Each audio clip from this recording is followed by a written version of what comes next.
find a way. We never give up. We never hang our heads, and I think that's what I love about this group the most. Is we have great depth on our bench. We have people that want to step up and contribute, and we have experience. We've been in these moments before, so I'm excited. Caitlin, has it always been hard for people to spell your name correctly? Yeah, especially when I was younger, people spell my name wrong, and I would say my spelling is probably the least common of the 3 ways to maybe spell it. I get the Kaitlyn a lot, or Caitlyn a lot, but yeah, people sometimes struggle with it, but it's all good. It's hard name to spell, I guess. What did you think of it? Did you get to read the ESPN article? Right? Yeah. Yeah, I thought it was really good. Yeah. That's my guy. So it's been fun having him around over the course of the last year, and getting to share a lot of my life with him, and kind of a different look for a lot of people of what my life's really like. And I think the thing I loved about it was it's just very real. It's very me. Not something you always see in the media of, very authentic and very myself. And I don't know, he did a great job. Obviously one of the best writers in the entire world, and somebody that still texts me every day here and there. And he was on some of our planes. He came to dinner on my birthday.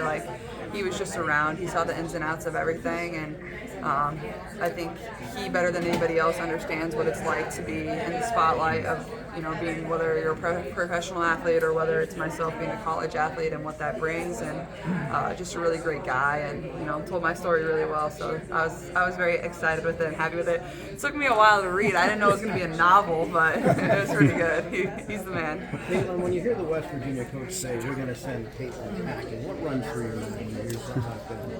I think he's probably just competitive. I think the thing for ourselves is we're not very focused on West Virginia or Princeton. Obviously you work on some of that stuff within your practice days, because you only have a one-day turnaround, just their actions and things like that. But our total focus is on Holy Cross, and it was kind of a different dynamic for us this year, not really knowing who we were going to play until late last night. So we had our scout late last night, and then we'll be able to get on the court today and really prep for them. But I think that thing I love about Coach Luter is we never overlook somebody. That's not how we operate here. You could be one of the lower teams in the Big Ten. We're still going to prep for you the same way. We're still going to scout for you the same way.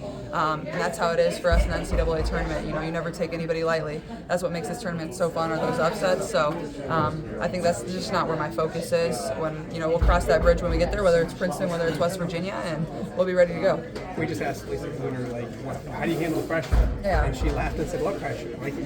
You guys kind of seem all the same way. Where I don't know if you embrace it or you don't notice it, but it doesn't seem like there's a ton of pressure right now being one of the best teams in the nation. Yeah, I think for myself, I understand how hard it is to get back to the Final Four. I know how hard it is to get there, and everything that it takes to get there. We're going to do everything in our power to get there. You need a few things to fall your way. You need to shoot the ball well. You need, the other team to not shoot the ball well. You need a few upsets, but I think that pressure is always there. But that's what the story's kind of been for us over the last 3 years. So if you can't embrace it at this point, then it kind of is what it is. And I think that's what our group has really done. We've kind of rose to those moments all throughout this year. So I think it's something you just embrace and you're excited for, and you wouldn't really want it any other way. Caitlin, can you walk across campus without being bothered?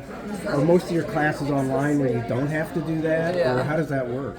I don't have in-person classes right now, but that's solely because a lot of the classes that I needed were online. I took 2 in-person classes last semester, but I don't really go on campus a ton. But people are really supportive and always like to say hi. But honestly, when I did take classes in person, people were very respectful of me, and they loved having me in class. The business school always loved me having me in the building, and just really great people over there. But I don't go on campus too much. Okay, I stay on this side of the campus. I'm in this building more than anything. So yeah. That's not unusual. Yeah. And also, when I talked to Coach Jay last night, have you gotten better at when you're the best player on the floor, you throw that perfect pass and it doesn't connect and you act out? Have you gotten better at that? I would say Not so. doing that? Yeah, there's always that frustration, whether it's my fault, whether it's, went through somebody's hands. I'm just a competitor, I think I see the game at such a fast speed, and you can almost see something that's about to happen before it happens, and then when it doesn't, that's what frustrates you. But that's kind of, that's my style of play. It's risk high risk, high reward. That's how I'm going to play. That's how Coach Bluder likes to play. She lets me do those type of things. But yeah, I think I've definitely matured in that way. I think that's been the biggest difference for myself my junior and senior years compared to my freshman and sophomore years. I don't know if we would have had that type of success if I don't kind of mature in that manner. So.